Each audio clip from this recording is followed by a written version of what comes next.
Hello, வணக்கம். வாங்க, நம்ம மாடி தோட்டத்தில் ஒரு சின்ன அறுவடை தாங்க. சின்ன கருணக்கிழங்கு எப்படியோ இந்த டப்பாக்குள்ளே இருந்திருக்கு. அது நல்லா முளைச்சி இருந்ததுங்க. இப்போ எல்லாமே வதங்கிருச்சு. இப்போ கருணக்கிழங்கு எவ்வளோ இருக்குதுன்னு பார்க்கலாமா? எடுத்துட்டு ஒரு 1/2 கிலோ இருந்துச்சுங்க. சின்ன சின்ன கருணக்கிழங்காக தான் இருக்குது. அது ஃபுல்லாக எடுத்துட்டு நாம் இப்போ எப்படியோ வந்திருக்குன்னு பார்க்கலாம் வாங்க.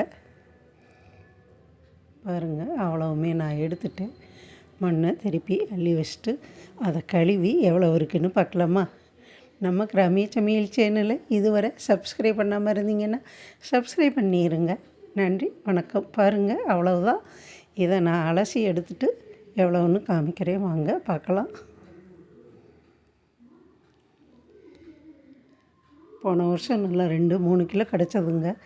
நான் அப்புறம் கருணக்கிழங்கு போடவே இல்லை. அந்த மண்ணுக்குள்ளே கொஞ்சமாக கிடந்தது தான் ஏதோ முளைச்சி வந்திருக்கு. பாருங்கள், இன்னும் ஒரு இதுலேயும் முளைச்சி வந்திருக்கு. அதை அடுத்து தோண்டும்போது பார்க்கலாம் எவ்வளோ இருக்குன்னு. அதே ஒரே ஒரு செடி தாங்க வந்திருக்குது. இது இந்த டப்பா ஃபுல்லாகவே செடியாக போனது.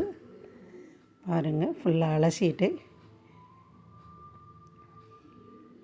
பாருங்கள் எவ்வளோ இருக்குன்னு. பூரா சின்ன சின்னதாக தான் இருக்குது. நன்றி, வணக்கம்.